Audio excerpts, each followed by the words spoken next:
warahmatullahi wabarakatuh. Baiklah, apa kabar semuanya? Semoga kita semua dalam keadaan sehat tanpa kekurangan suatu apapun. Oke, pada video kali ini kita akan melanjutkan materi pada matematika kelas 8, yaitu tentang memahami posisi garis terhadap sumbu X dan sumbu Y.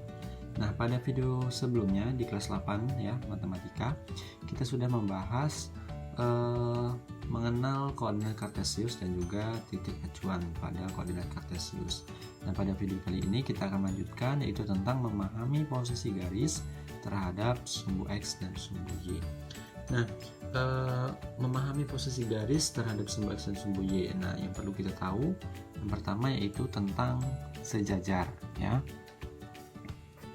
Sejajar.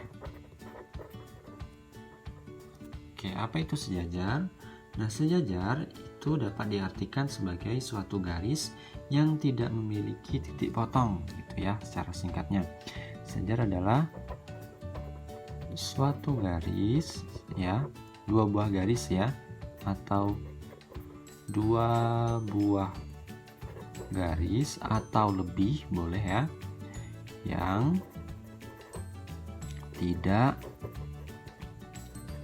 memiliki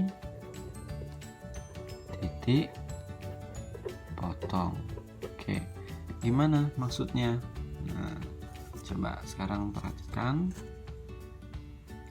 Nah, misalkan saya punya garis nih ya, garis seperti ini. Nah, ada dua buah garis ini.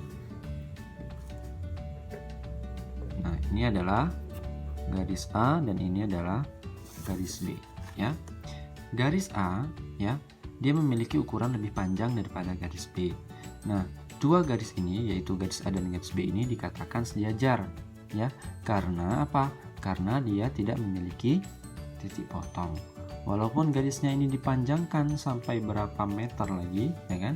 Nah, kedua garis ini tidak akan menemukan atau terdapat titik potongnya. Nah, ini adalah contoh garis yang sejajar. Oke.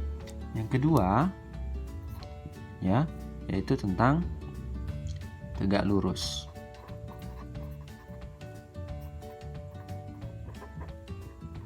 Oke, apa itu tegak lurus?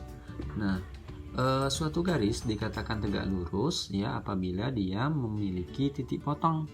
Ya, kebalikannya ya, kalau yang sejajar dia tidak memiliki titik potong maksudnya, tapi kalau yang garis tegak lurus dia memiliki titik potong ya. Jadi garis yang memiliki titik potong ya.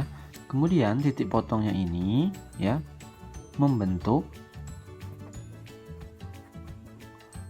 sudut 90 derajat. Nah, maksudnya gimana? Nah, misalkan saya punya garis lagi ya. Nah, misalkan ini adalah garis C dan ini adalah garis D. Nah, garis C dan garis D ini dikatakan sebagai tegak lurus. Karena apa? Karena dia mempunyai titik potong di titik sini ya, dan dia juga membentuk sudut 90 derajat. Nah, sekarang kita akan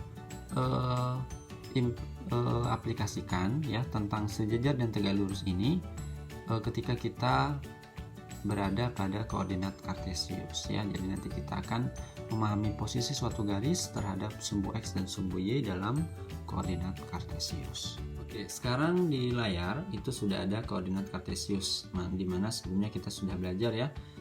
Kita sudah mengenal apa itu koordinat kartesius. Nah, koordinat kartesius itu terdiri dari 4 kuadran ya.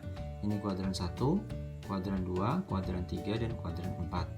Nah, koordinat kartesius itu juga memiliki dua garis ya, yaitu sumbu X ya. Ini sumbu X. Sumbu X ini adalah yang mendatar, dan sumbu Y yang tegak lurus. Dimana untuk sumbu Y bawah ini dia nilainya adalah nilai negatif. Begitu juga untuk sumbu X, untuk arah ke kirinya dia juga bernilai negatif. Nah, sekarang kita akan memahami posisi garis terhadap sumbu X dan sumbu Y. Nah, sekarang apabila ya saya punya titik ya. Saya punya garis maksudnya, bukan titik ya. Nah, garisnya itu berada di titik ini ya. Titik A, kemudian di sini deh ya, titik B. Nah, jika kedua titik ini saya satukan, maka dia akan membentuk sebuah garis kan ya. Nah, ini sebut saja ini adalah titik A ya. Kemudian ini adalah titik B, gitu ya. Nah, garis AB ini ya, posisinya dia sejajar dengan sumbu Y ya. Ingat tadi definisi dari sejajar, dia tidak memiliki titik potong. Nah, jadi posisi titik A dan B ini dia sejajar dengan sumbu Y. Tetapi ketika kita lihat dia dari sumbu X, maka garis AB ini dia berpotongan terhadap sumbu X karena dia membentuk sudut 90 derajat ini ya, pada titik apa? Titik 4 ya. Ini 4 ya. Oke, bisa dipahami ya. Nah, kemudian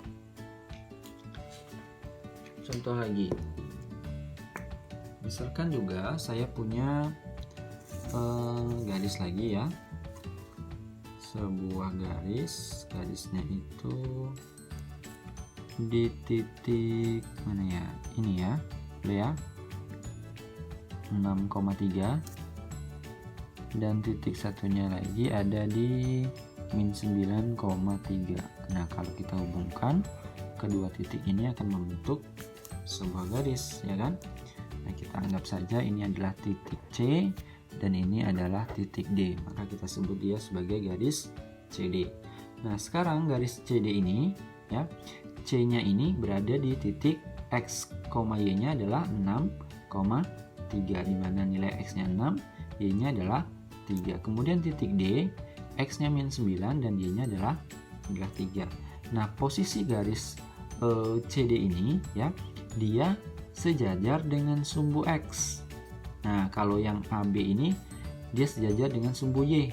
Nah, kalau CD ini dia sejajar dengan sumbu X. Karena apa? Karena titik garis CD ini dia tidak memiliki titik potong ya terhadap sumbu X. Nah, tetapi ketika kita lihat dia terhadap sumbu Y ya, ternyata dia mempunyai titik potong. Titik potongnya adalah di angka 3. Maka posisi garis CD ini terhadap sumbu Y yaitu dia tegak lurus. Oke? Bisa dipahami ya? Nah, kemudian selanjutnya contoh lagi. Misalkan lagi saya punya garisnya ini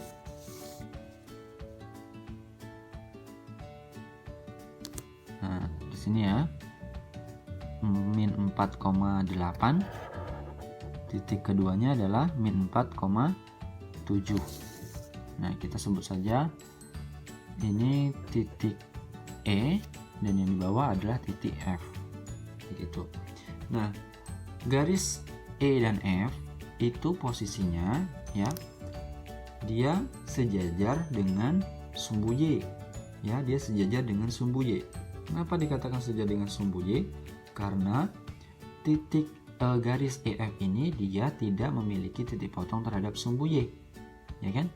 Mau kita panjangkan dia sepanjang apapun, ke atas ataupun ke bawah, maka garis EF dengan sumbu Y ini tidak akan pernah menemukan titik potong. Oke, maka bisa kita sebut posisi garis EF terhadap Y itu dia sejajar. Kemudian kalau kita lihat dia garis EF ini terhadap sumbu X, maka garis EF ini ya itu tegak lurus dengan sumbu X karena dia mempunyai titik potong dan membentuk sudut 90 derajat yaitu pada titik min 4. Oke, bisa dipahami ya.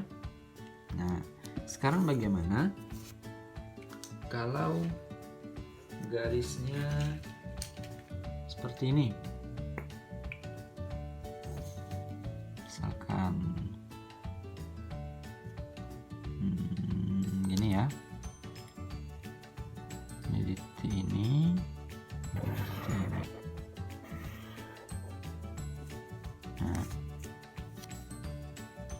titik G dan ini titik H. Nah, kalau titiknya seperti ini, maka garis GH ini posisinya dia tidak berpotongan ya, tidak punya dia berpotongan ya di sini, tapi dia tidak membentuk sudut 90 derajat ya kan terhadap sumbu Y. Nah, begitu juga terhadap sumbu X. Di sini dia mempunyai titik potong. Tetapi kita ingat definisi tegak lurus tadi, dia membentuk sudut 90 derajat. Nah, kalau di titik ini kan dia tidak membentuk sudut 90 derajat ya. Kalau yang ini juga tidak membentuk sudut 90 derajat, maka posisi garis GH ini dia dapat dikatakan tidak sejajar dan tidak tegak lurus terhadap sumbu Y dan sumbu X.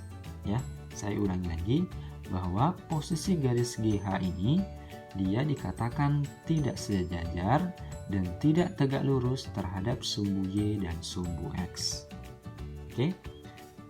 Nah, saya kira bisa dipahami ya. Nah, kita cukupkan materinya dalam memahami posisi garis terhadap sumbu Y dan sumbu X. Kita lanjut ke materi selanjutnya di video selanjutnya. Assalamualaikum warahmatullahi wabarakatuh.